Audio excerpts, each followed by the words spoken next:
Ya, selamat pagi Bapak Ibu dan Saudara dimanapun saja berada. Salam. Ya, saat ini kita akan berdoa untuk bangsa dan negara yang saat ini keadaan memang menjadi suatu tantangan yang tidak mudah. Namun mari kita akan bersama-sama renungkan firman Tuhan yang tidak asing lagi bagi kita. Kita membaca di dalam Injil Matius pasal 8 ayat 1 sampai dengan ayat 3.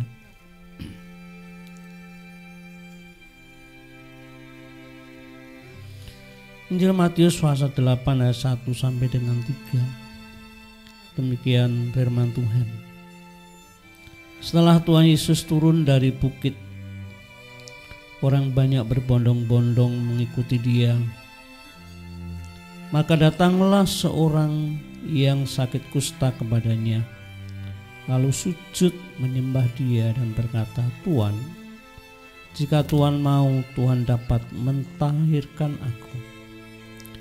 Lalu Tuhan Yesus mengulurkan tangannya, menjamah orang itu dan berkata, "Aku mau, jadilah engkau tahir."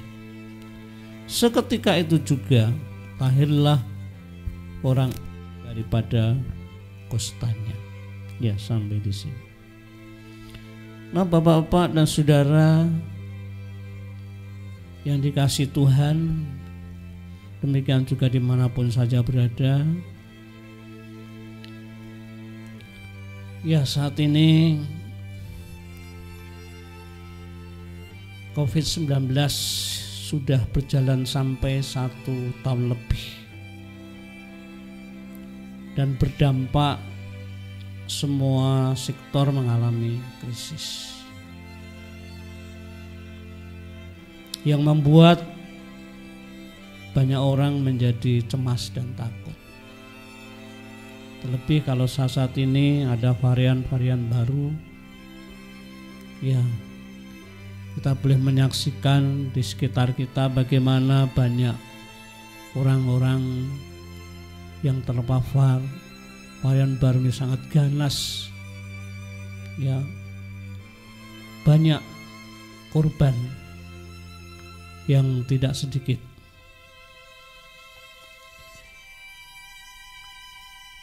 Nah, kapan berakhirnya belum bisa diketahui. Ini akan membuat beban kehidupan tidak semakin ringan, melainkan semakin berat. Ya, kita semua atau orang-orang lain sangat merindukan kapan semuanya akan berakhir. Kapan semuanya ini akan berakhir? Ini menjadi suatu pergumulan, tantangan bagi kita. Ya, kita tidak dapat berbuat apa-apa yang lebih, tapi kita hanya senantiasa terus berdoa kepada Tuhan, karena Dialah yang menciptakan ya dunia ini, dan Tuhan pasti tidak akan tinggal diam. Nah, kita di dalam firman Tuhan yang kita baca ini menerangkan bahwa di Israel ada seorang yang sakit kusta. Di tanah Israel ketika ada orang yang sakit kusta itu, ya tidak diperhatikan, ya, bahkan dianggap najis, dianggap terkutuk, dan diasingkan dari pemukiman dan harus tinggal di barak-barak. Ya, ketika orang kusta ini diperlakukan yang sedemikian, itu sesuatu yang membuat penderitaan. bahkan membuat hidup orang kusta merasa hidup itu tidak ada nilainya sama sekali, dan juga membuat orang kusta itu sangat mengerang.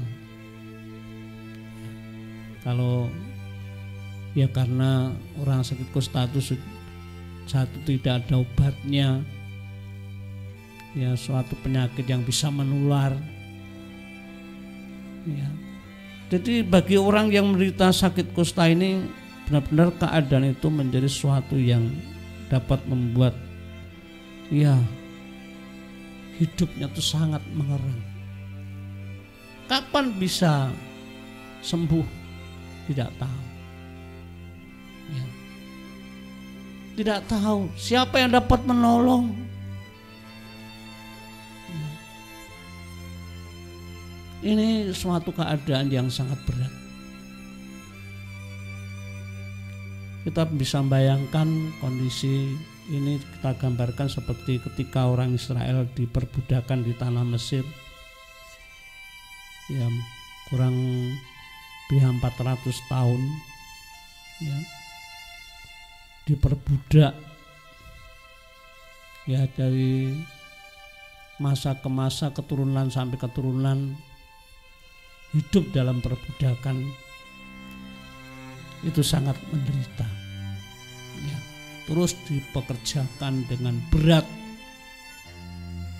Wah, membuat orang Israel ketika diperbudakan tanah Mesir itu sangat mengerang, ya.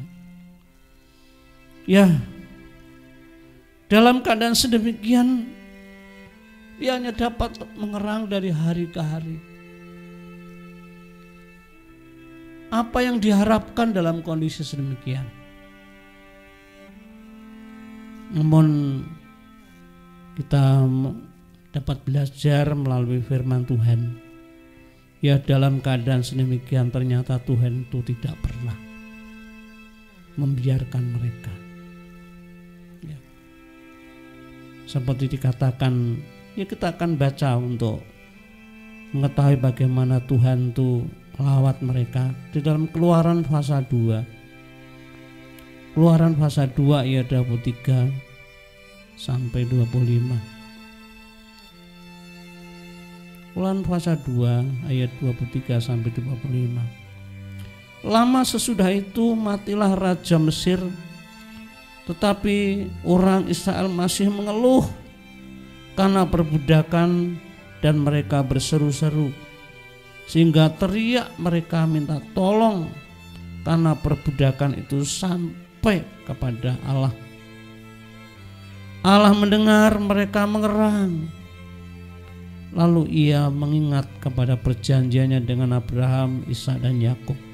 Maka Allah melihat orang Israel itu dan Allah memperhatikan mereka. Ya, dalam penderitaan yang begitu berat, ya jiwanya merana, tersiksa, mengerang.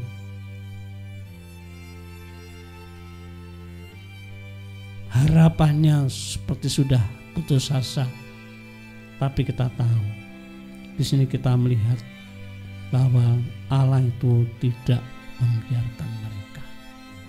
Tuhan sangat memperhatikan mereka dengan mengutus Musa. Nah, kedatangan Kristus ke dunia yang sering kita peringati itu membawa kabar baik.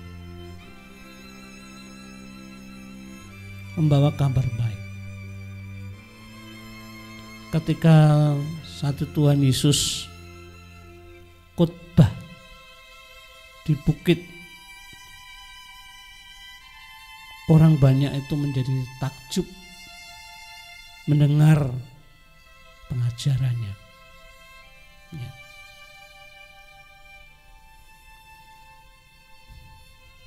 Dan saat itu Orang begitu bergembira. Orang begitu kagum takjub akan pengajarannya. Dan itu terus tersiar di mana-mana. Nah, berita ini tentang kedatangan Kristus yang yaitu membawa kabar baik itu didengar oleh orang yang sakit kusta ini. Dalam keadaan yang terasing, orang begitu bercerita, orang begitu berbicara di jalan-jalan, di mana-mana. Wah, ini sesuatu yang membuat orang kusta ini, wah, rasanya kok orang tuh begitu takjub tentang Tuhan Yesus. Ya. Nah, ketika saat itu Tuhan Yesus selesai berkhotbah di gunung, turun dan lewat di mana di situ ada orang yang sakit kusta. Orang bersuka cita, namun orang kusta ini saat itu, ketika Tuhan Yesus datang, dia meresponi akan berita itu. Dan ketika Tuhan Yesus datang, saat itu Tuhan Yesus disambut, direspon dengan iman. Disambut, direspon dengan iman oleh orang yang sakit kusta itu.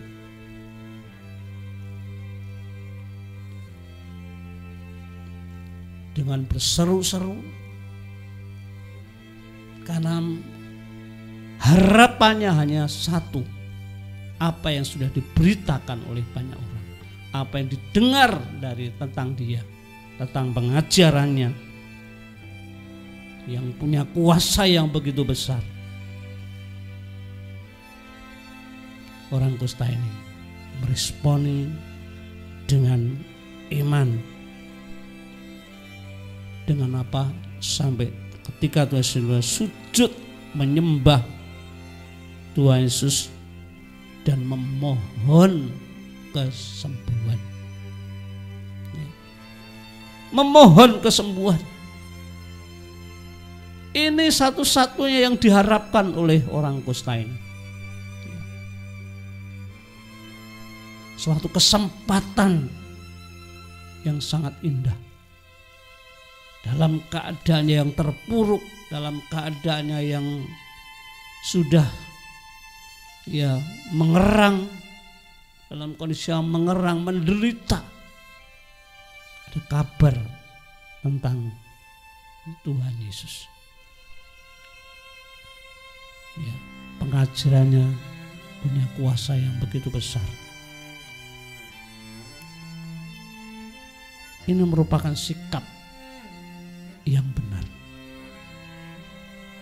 Ketika dalam keadaan yang sangat berat, sangat menderita, baik secara lahir maupun juga secara batin,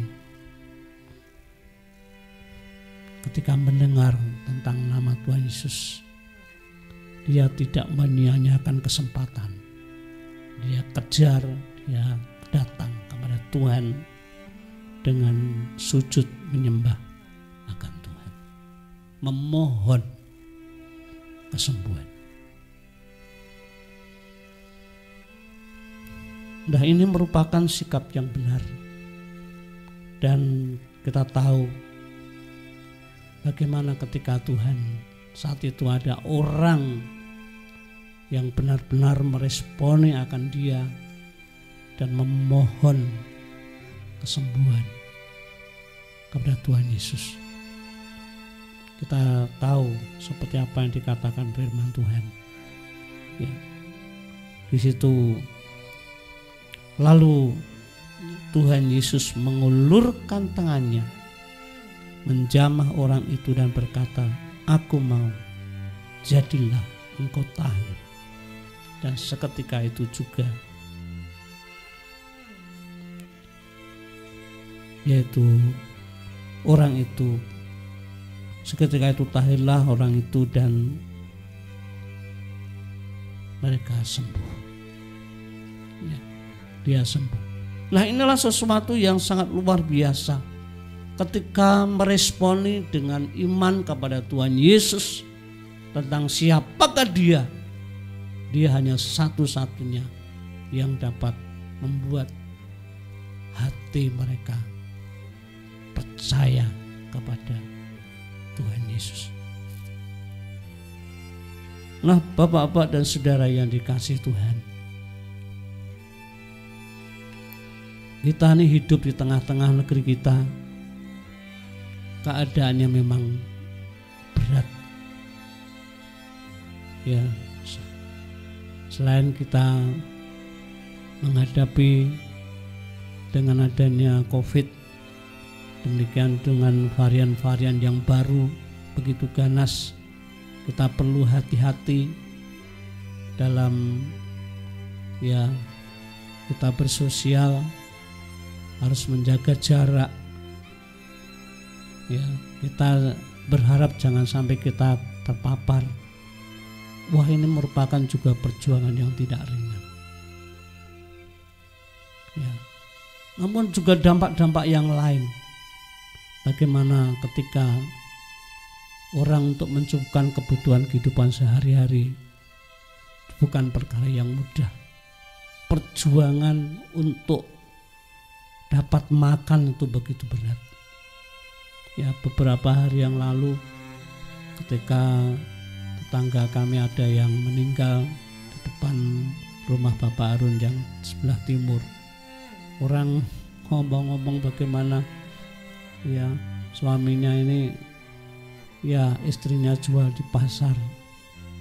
Wah, menceritakan bagaimana rasanya begitu berat ketika istrinya berjualan, pasar harus tutup. Sarep mangan opo? Ya, arep mangan opo? Tutup, genah batine belum jelas. Wah, begitu memang berat. Ya, saya pun juga bergumul untuk anak saya yang sudah tidak kerja. Saya bagaimana untuk melatih di rumah bagaimana bekerja, untuk membuka. Wah, juga perjuangan tidak mudah. Ya. Ya, jadi ini suatu yang sangat berat. Namun kita tahu seperti apa yang dirasakan oleh bangsa Israel dalam keadaan yang tertekan, dalam keadaan yang ngerang. Ya, tangis mereka didengar oleh Tuhan. Tangis mereka didengar oleh Tuhan. Tuhan itu memperhatikan. Ya, Tuhan itu memperhatikan. Seperti orang kusta ini. Ya, sakit kusta bukan sesuatu yang ringan. Harapan hidup untuk lebih baik, untuk sembuh pun juga sulit. Siapa yang dapat menolong? Tapi puji Tuhan, Allah ternyata tidak tinggal diam. Kedatangannya memang diutus oleh Bapa untuk menyelamatkan umatnya. Akhirnya orang kusta ini tertolong. Nah, apa yang Tuhan nyatakan kepada orang Israel? Apa yang dinyatakan kepada orang kusta? Kita yakin bahwa Tuhan juga nyatakan untuk kita di dalam situasi saat-saat ini, di tengah-tengah keadaan yang sulit karena pandemi COVID-19 dan dampak-dampaknya. Kita yakin bahwa Allah tidak pernah tinggal diam. Tuhan itu memperhatikan. Ya. Nah, Bapak Ibu dan Saudara ya, dimanapun saja berada, Kalau kita hanya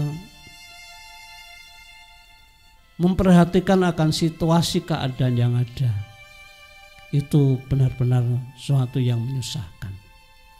Namun bagi orang yang percaya kepada Tuhan, kita tidak hanyut dalam situasi kondisi yang ada saat ini. Namun mari kita akan memandang, mengarahkan mata hati kita tertuju kepada Tuhan, kepada Tuhan Yesus. Dialah yang sudah datang di dalam dunia ini untuk menyelamatkan umatnya. Ketika semua ini terjadi ada di negeri ini, bahkan di seluruh dunia, mengalami kondisi yang sangat berat, Tuhan itu pasti juga tidak akan tinggal diam. Bagi orang yang percaya kepadanya, mari kita terus senantiasa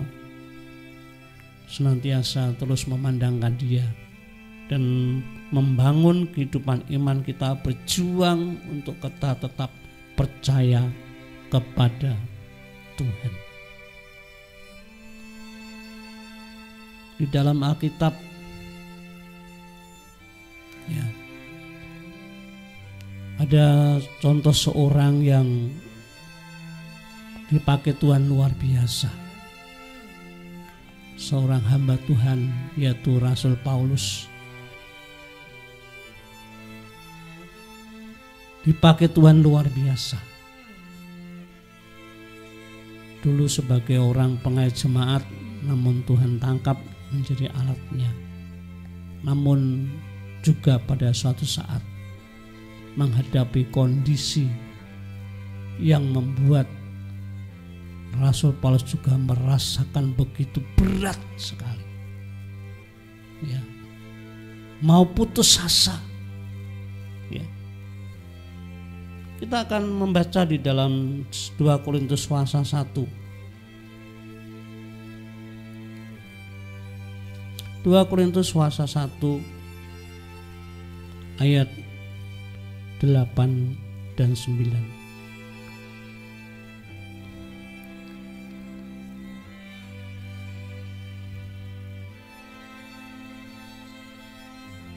Dua Korintus 1 ayat 8 dan 9. Demikian firman Tuhan.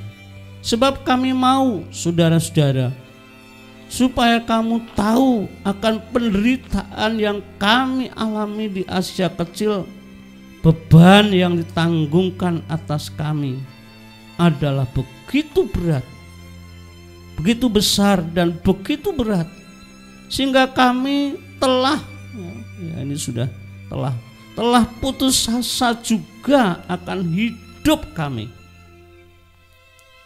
Ayat 9, bahkan kami merasa seolah-olah kami telah dijatuhi hukuman mati.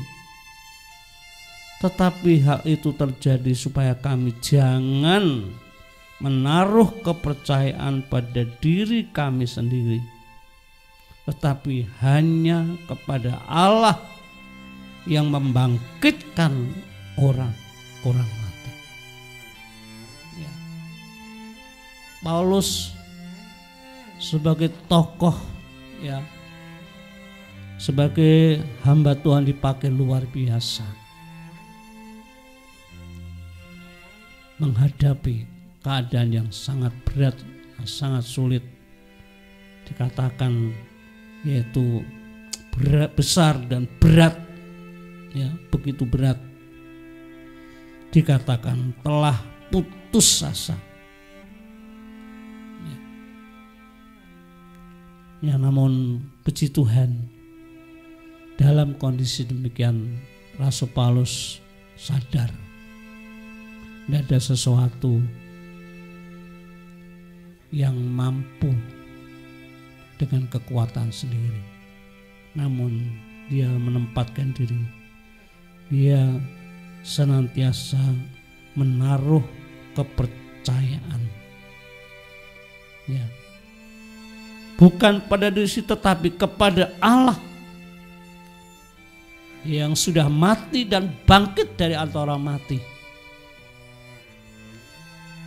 Rasul Paulus percaya. Nah, seperti orang kusta ini, bagaimana ketika dalam keadaannya begitu berat, ketika mendengar tentang Yesus, yang satu lewat hanya tertuju kepada dia. Dia sambut, responi dengan penuh iman. Kita tahu bagaimana ketika orang kusta ini percaya kepada dia, Tuhan tidak pernah membiarkan perjuangan imannya sehingga Tuhan saat itu sembuhkan. Nah, Bapak, Ibu, dan saudara yang kasih Tuhan, pandemi COVID-19 bahkan ada varian-varian baru, ini menjadi suatu tantangan bagi kita. Kita tidak tahu kapan waktunya berakhir.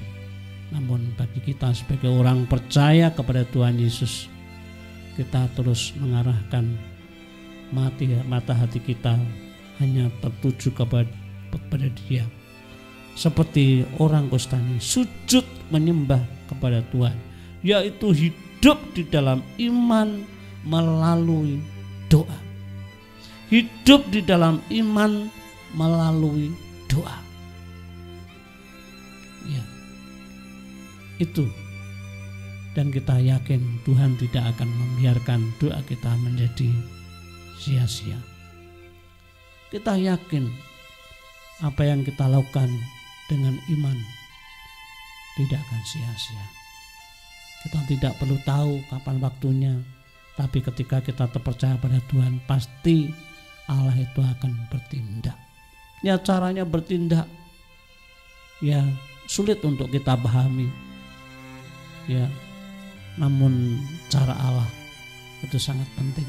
Seperti para murid-murid berharap ketika Tuhan Yesus sudah bangkit dan kemudian akan naik ke surga, yaitu berjanji untuk murid-murid penuh dengan Roh Kudus menjadi saksi.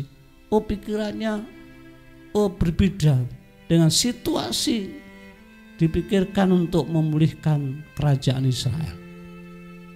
Pandangannya berbeda. Tapi yang penting Tuhan Yesus ingin murid-murid penuh Roh Kudus untuk menjadi saksi-saksinya.